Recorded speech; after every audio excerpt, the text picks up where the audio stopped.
Hello प्यारे बच्चों, welcome back to Ravindra institute. आपका स्वागत है। आज मैं लेके आया हूँ आपके लिए 24 फरवरी 2025 का हिंदी का पेपर है, जो आज हुआ है, 24 तारीख को हुआ है, जिसका कोड आपको बता दूं 302HH है। ये संकेतांक है। जिन बच्चों ने इस पेपर को दिया है उन बच्चों के लिए ये वीडियो बिल्कुल हेल्पफुल होती है। तो आप सभी बच्चे इस लाइव में बिल्कुल जुड़ जाइएगा और लाइव को बिल्कुल अंत तक देखिएगा, ताकि आप देख सकें कि आपने कितना क्वेश्चंस राइट किया है। आप 100 यानी कि 100 में से 100 में कितना अंक प्राप्त किए हैं, तो अपने आप को चेक कर लें और इसको आप अच्छे से समझ लें, ताकि आपने कौन कौन सी गलतियां की हैं और क्या गलतियां नहीं करना चाहिए, आपको कैसे पेपर को करना चाहिए। बिल्कुल अच्छी तरह से जो आगामी पेपर आने वाले हैं, जो भी आपके रह गए हैं एग्ज़ाम, जिसके होने को रह गए हैं, जितने भी पेपर आपके रह गए हैं, जो आपने इस पेपर में गलती की है, जो कि समान हिंदी का है, इसमें पेपर में आपने जो गलती की है वो आगे गलती ना करें। तो इसलिए इस पेपर को बिल्कुल ईजिली और आसानी से समझेंगे और अपने पेपर को लेके बैठेंगे, ताकि आपने कितने क्वेश्चन और कितने अंकों का आपने राइट करके आए हैं, तो इसको कमेंट बॉक्स में आपको बताना है कि आपने कितने क्वेश्चन सही किए और आपके मिनिमम कितने क्वेश्चंस बनते हैं 100 में से। तो चलिए स्टार्ट करते हैं आज की वीडियो। तो पहला क्वेश्चन जो पेपर का था खंड आ का, इस क्वेश्चन को हम बिल्कुल आसानी से समझेंगे। बोला गया कि निम्नलिखित में से कौन सी रचना हिंदी गद्य की प्रारंभिक रचनाओं में गिनी जाती है। तो ये ऑप्शन था आपके पास गोरखवाणी। ठीक है, देखिए ये जो हिंदी की प्रारंभिक रचना गिनी जाती है वो है सत्यवती कथा। कौन सी? सत्यवती कथा है। यही आपका पहले क्वेश्चन का यानी कि पहले का क्वेश्चंस का जो राइट आंसर है वो डी ऑप्शन इज राइट होगा। ठीक है, जिसने बच्चे ने डी ऑप्शन किया होगा वो बिल्कुल सही जवाब होगा उसका, सत्यवती। चलिए नेक्स्ट क्वेश्चन है हमारा, इसी का सेकंड खा वाला क्वेश्चन है। जो खा नंबर क्वेश्चन है, तो इसमें बोला गया हिंदी प्रदीप नामक मासिक पत्रिका किस साहित्यकार द्वारा निकाला जाता है। तो बेटा आपको बता दें, जो पत्रिका है ये हिंदी प्रदीप्त जो थी वो सी ऑप्शन इज राइट होगा, भारतेंदु हरिश्चंद्र जी द्वारा ये निकाला जाता है। तो सी ऑप्शन जिसने लगाया होगा वो ऑप्शन इज राइट होगा बेटा। ठीक है, सी ऑप्शन इज राइट होगा इसमें। चलिए नेक्स्ट क्वेश्चन है। देखिए वीडियो को ज़्यादा लंबी नहीं कर रहा हूँ, इसलिए मैं सभी ऑप्शन नहीं बोल रहा हूँ, जो सही ऑप्शन है उन्हीं को मैं बोल रहा हूँ, ताकि वीडियो ज़्यादा लंबी ना हो, आपका समय बचे, है ना, जो आने वाली परीक्षा में उसमें अच्छे से तैयारी कर सकें। तो गा नंबर जो क्वेश्चन था उसमें है कि कलम का सिपाही के लेखक हैं।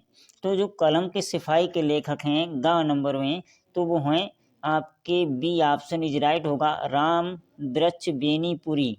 राम वृक्ष बेनीपुरी। जिस बच्चे ने इस बी ऑप्शन किया होगा वो बिल्कुल 100% राइट क्वेश्चन होगा, उसका 1 नंबर पक्का हो जाएगा। नेक्स्ट क्वेश्चन है हमारा, इसमें दिया गया शेखर एक जीवनी रचना की विधा है। देखिए शेखर एक जीवनी रचना की विधा है, तो इसको बोला जाता है आत्मकथा। ठीक है, शेखर एक जीवनी है, वो है आत्मकथा। जिसने डी ऑप्शन इसका लगाया होगा वो बिल्कुल बेटा राइट होगा, उसका बिल्कुल राइट ऑप्शन होगा। आप चेक कर लीजिएगा अपने क्वेश्चंस जो आप करके आए हैं। ठीक है, और अभी तक आपने मेरे चैनल को सब्सक्राइब नहीं किया है तो सब्सक्राइब कर लें और बेल आइकन को भी प्रेस कर लें, ताकि सबसे पहले आपको अपडेट मिले और महत्वपूर्ण जानकारियाँ भी मिलती रहें। चलिए नेक्स्ट क्वेश्चन हमारा, निम्नलिखित में से ललित निबंधकार है। जो ललित निबंधकार हैं वो कौन है ये आपको बताना था। तो बेटा सी ऑप्शन इज राइट होगा, इसमें है कुबेरनाथ राय। ठीक है, कुबेरनाथ राय। चलिए नेक्स्ट क्वेश्चन है हमारा, अब 2 नंबर का पहला क्वेश्चन था जो का नंबर था, सेकंड नंबर का दूसरा क्वेश्चन का है। इसमें बोला गया प्रगतिशील लेखक संघ की स्थापना कब हुई। तो बेटा प्रगतिशील लेखक की संघ की जो स्थापना हुई थी वो 1936 में हुई थी। कब हुई थी? 1936 में। बी ऑप्शन इज राइट होगा बेटा, बी ऑप्शन इज राइट होगा इसका। जिन बच्चों ने बी ऑप्शन लगाया वो बिल्कुल राइट होगा। चलिए नेक्स्ट क्वेश्चन है, खा नंबर क्वेश्चन है कि महादेवी वर्मा की रचना है। महादेवी वर्मा की रचना है। तो जो महादेवी वर्मा की रचना थी वो संध्या गीत थी। कौन सी? संध्या गीत। सी ऑप्शन इज राइट होगा बेटा, सी ऑप्शन इज राइट होगा इसका। नेक्स्ट गा वाला क्वेश्चन है, यानी कि 2 नंबर का गा क्वेश्चन है। क्वेश्चन नंबर 2 का गा है, अष्टछाप के कवि नहीं हैं। तो जो अष्टछाप है उसके कवि कौन से नहीं हैं? वो कवि नहीं है भिखारी दास। ठीक है, सी ऑप्शन इज राइट होगा। जिन बच्चों ने सी पे टिक किया होगा वो बिल्कुल सही होगा। नेक्स्ट क्वेश्चन है आपका घा नंबर क्वेश्चन है। घा नंबर दूसरे का घा है। इसमें बोला गया कि तार सप्तक के प्रवर्तक हैं, कि प्रवर्तक हैं। जो प्रवर्तक हैं वो आपको बताना था। तो जो तार सप्तक के प्रवर्तक हैं वो अज्ञ जी हैं। कौन है? अज्ञ जी हैं। डी ऑप्शन इज राइट होगा इसका। तो इसका दूसरे का लास्ट क्वेश्चन था, लास्ट जो क्वेश्चन था बेटा वो लास्ट क्वेश्चन बोला गया सूफी काव्य धारा के कवि हैं। जो सूफी काव्य धारा, तो इसके नाम से ही पता चलता है सूफी काव्य धारा यानी कि मोहम्मद सिंह जयासी जी थे। ठीक है, सी ऑप्शन इज राइट होगा। जयासी जी थे, सी ऑप्शन इज राइट होगा। देखिए इसको आपको करना था क्या, इसमें दिए गए गद्य पर आधारित निम्नलिखित प्रश्नों को उत्तर दीजिए। तो आपको उत्तर देना था। पहला प्रश्न, इसका लेखक कौन थे ये आपको बताना था। राष्ट्र की कल्पना कब आरंभ हुई थी, ये सब इसमें से आपको जब पढ़ेंगे तो आपको सब मिल जाएगा। ठीक है, इसका आंसर करने की कोई जरूरत नहीं, आपको सब कर लेंगे। ये भी अथवा में दिया था, ये भी वैसा ही क्वेश्चन है। इसमें भी देखिए, इसमें भी पद है ये। तो पद्यांश पर आधारित निम्नलिखित प्रश्नों के उत्तर देने, आपको इसी को पढ़ के इसको उत्तर देना था। इसमें कोई क्वेश्चन ज़्यादा कठिन नहीं थे, बहुत सरल थे। चलिए और जो क्वेश्चन है मैं आपको बता दूं। हाँ, ये जो क्वेश्चन था जीवनी थी बेटा, हजारी प्रसाद द्विवेदी की जो जीवनी है। हजारी प्रसाद द्विवेदी जी का जो जन्म हुआ था, इनका जो जन्म हुआ था वो हुआ था 19 अगस्त को। ठीक है, 19 अगस्त को हुआ था और सन थी 1907 ईस्वी। ठीक है, 1907 में इनका जन्म हुआ, 1907 में। ठीक है, 19 अगस्त 1907 में इनका जन्म हुआ था। जो इनकी मृत्यु हुई थी 1919 में इनकी मृत्यु हो गई थी। ठीक है, 1919 में इनकी मृत्यु हो गई। ठीक है, नेक्स्ट जो थे वो दीनदयाल उपाध्याय जी थे। ठीक है, दीनदयाल उपाध्याय जी थे। इनका जो जन्म हुआ था वो 1916 ईस्वी में मथुरा में हुआ था। कहाँ? 1916 ईस्वी में मथुरा में हुआ था। चलिए नेक्स्ट क्वेश्चन इसी तरह से आपने जयशंकर प्रसाद जी करेंगे। तो जयशंकर प्रसाद जी का मैंने पहले से वीडियो बना रखा है, आप उससे देख लेंगे, बहुत आसान है, आपको मिल जाएगी। फिर आपको एक आपकी किताब पढ़ाई जाती है, इसका सारांश या खून का रिश्ता या आपको पंचलाइट, अधिकतर देखा जाता है कि पंचलाइट ही पढ़ाई जाती है, बहादुर या लाठी। तो बहादुर पढ़ाई जाती है। इसके आपको जो कहानी है उसका सारांश लिखना था इसमें। ठीक है, और नेक्स्ट 7 नंबर जो क्वेश्चन था इसमें आपको लिखना है कि जो खंड काव्य था उनमें से किसी एक खंड का एक प्रश्न करना था। अब आपकी जो भी पुस्तक पढ़ाई जाती हो, जैसे कि मुक्तिज्ञ है ना, जो भी आपकी इनमें जो भी पुस्तक आपको पढ़ाई जाती हो, जिसके बारे में हमारे यहाँ तो पढ़ाई जाती है सत्य की जीत।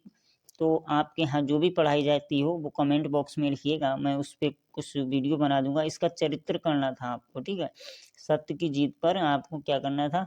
चरित्रण करना था। ठीक है, चरित्रण करना था। जैसे इसमें दिया गया कि खंड काव्य के आधार पर द्रौपदी का चित्रण लिखना था। ठीक है, आपको लिखना था, ये आप लिख देंगे। चलिए ये भी, इसका भी था, इसका आपको संदर्भ लिखना था, किसी एक का संदर्भ लिखना था, वो आपने लिख दिया होगा। आई होप कि आप सभी लोगों ने लिख दिया होगा, है ना। चलिए, और इसमें से श्लोक का संदर्भ लिखना था। फिर इसमें एक बहुत छोटी सी चीज़ आई थी जो बच्चों को बहुत परेशान कर रही थी। मैंने जब गाड़ी कर रहा था मैं पता चल रहा था बच्चे इसको नहीं कर पा रहे हैं। बहुत सरल मुहावरे थे। मुहावरा पहला था कि हवा में तलवार चलाना। देखिए इसका जो आंसर होता हवा में तलवार चलाना यानी कि व्यर्थ का प्रयास करना। क्या था? व्यर्थ का प्रयास करना। हवा में तीर चलाना, व्यर्थ का प्रयास करना था। ठीक है, इसका व्यर्थ का प्रयास करना था। तो इस पे आप बना भी सकते थे, काव्य एक वाक्य भी लिखना था। तो बिना तैयारी के परीक्षा में जैसे कि हवा में तलवार चलाना है ना, हवा में तलवार चलाना या तीर चलाना एक ही बात है। दूसरा नंबर था अपने मुंह मियाँ मिट्ठू बनना, मतलब कि अपनी प्रशंसा करना। ठीक है, अपनी प्रशंसा करना। ठीक है, तो इस पे भी वाक्य बना सकते हो आसानी से कि अपनी प्रशंसा करना अच्छी बात नहीं है, अपनी प्रशंसा अपने हाथ से अपने मुंह से करना अच्छी बात नहीं होती है। ठीक है, ये अच्छी आदत नहीं है। अन्यथा अपने मुंह मियाँ मिट्ठू करना। मिट्टी में मिलाना, मिट्टी में मिलाना मतलब कि नष्ट कर देना, है ना, किसी को नष्ट कर देना, मिट्टी में मिलाना। 9 2 11 होना, भाग जाना, चोर को देख क्या बोलते हैं, पुलिस को देखकर चोर भाग गया, इस तरह से आप बना सकते थे। और 10वां नंबर जो क्वेश्चन है, इसमें बोला गया युग्म, शब्द युग्म का सही अर्थ चयन करके लिखिए। तो बेटा अभिराम और अभिराम, इनका जो सही अर्थ था, तो अभिराम का मतलब है अनावर्त और अभिराम का अर्थ होता है कठिन। तो सी ऑप्शन इज राइट था इसका। ठीक है, सी ऑप्शन इज राइट था। नेक्स्ट क्वेश्चन था, इसमें दिया गया विहांग और विहंग, विहांग और विहंग, इनमें दोनों में अंतर था कि विहंग मीन्स होते हैं पक्षी और विहंग मीन्स होता आकाश। तो सी ऑप्शन इसका भी राइट था बेटा। जिन बच्चों ने सी ऑप्शन लगाया होगा वो बिल्कुल सही होगा, पक्षी और आकाश। ठीक है, नेक्स्ट क्वेश्चन है, इसमें से देखिए आप अच्छी तरह से इसमें ढूंढ सकते हैं और इसको कर भी सकते हैं। बोला गया आपठित गद्यांश पर आधारित निम्नलिखित प्रश्नों के उत्तर दीजिए। इसमें बोला गया कि जीवन का परम उद्देश्य क्या है। तो यहाँ पे देखिए दिया गया आचरण का विकास जीवन का परम उद्देश्य है, ये पहला क्वेश्चन हो जाएगा आपका। दूसरा क्वेश्चन दिया हुआ है, इसमें देखिएगा आचरण के विकास में संबंध के विचार, आचरण के विकास में संबंध के विचार आवश्यक। तो इसमें दिया, यहाँ से लिख देंगे आचरण के विकास के लिए नाना प्रकार की सामग्रियों, जैसे कि जो संसार सहानुभूत शारीरिक प्राकृतिक मानसिक आध्यात्मिक जीवन के वर्तमान, उन सब आचरण के साधनों का विचार, यहाँ तक आपको करना था। ठीक है, यहाँ तक आपको करना था। चलिए, फिर इसके बाद में आपको आध्यात्मिक बोला गया था। इसमें आध्यात्मिक किसे कहते हैं, बाकी आप यहाँ से लिख देंगे तो आध्यात्मिक आपको मिल जाएगा। यहाँ से आप लिखेंगे और यहाँ से इतना पूरा लिख देंगे ताकि आध्यात्मिक का आंसर हो जाएगा। ठीक है, चलिए, इसी तरह से इसमें भी आप अगर किसी ने अथवा में किया होगा तो इसमें भी पहला क्वेश्चन यहीं से मिलता है, कर्मठ का। ठीक है, दूसरा वेदांश का आनंद होता है, तो यहाँ से धर्म का यहाँ से स्टार्ट हो जाता है, आनंद भरा रहता है, इसे फलस्वरूप कहते हैं। ठीक है, तीसरा आशय बताना, तो आशय बेटा यहाँ से हो जाएगा। तीसरा दमन कलेश है, ये यहाँ से यहाँ तक का पूरा आंसर तीसरा नंबर हो जाएगा। बहुत सरल थे, 5 नंबर का था, बहुत आसानी से। फिर देखिएगा इसमें हास्य रस अथवा वीर रस का स्थायी भाव और उदाहरण परिभाषा भी लिखना। ठीक है, हास्य रस में क्या होता है, स्थायी वो हास्य होता है ना। ठीक है, शैलेश उत्प्रेक्षालंकार, तो शैलेश में उत्प्रेक्षालंकार, देखो उत्प्रेक्षालंकार में क्या होता है, जैसे कि सोबत श्याम, पील पट, जैसे मानो नील मणि शैल पर, इस तरह से आप बना सकते थे।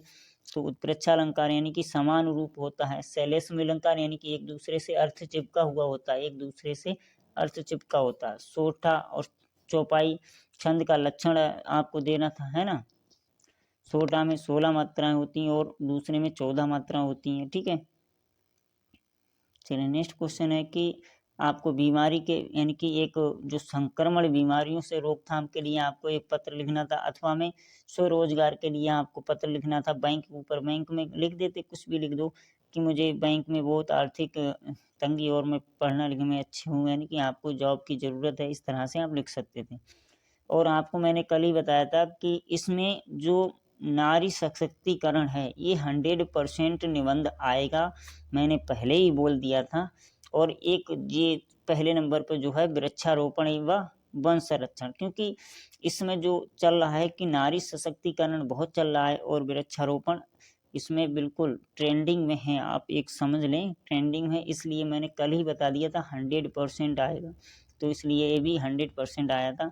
अब आपका सारे क्वेश्चन ख़त्म होते हैं। आई होप कि आपको बहुत अच्छे से समझ में आया होगा और आपने मिला लिया होगा। तो आप बिल्कुल 119 आपके क्वेश्चन राइट होंगे। तो आपको अगर वीडियो हेल्पफुल लगी हो तो लाइक करें, सब्सक्राइब करें, शेयर करें। Thanks for watching this video.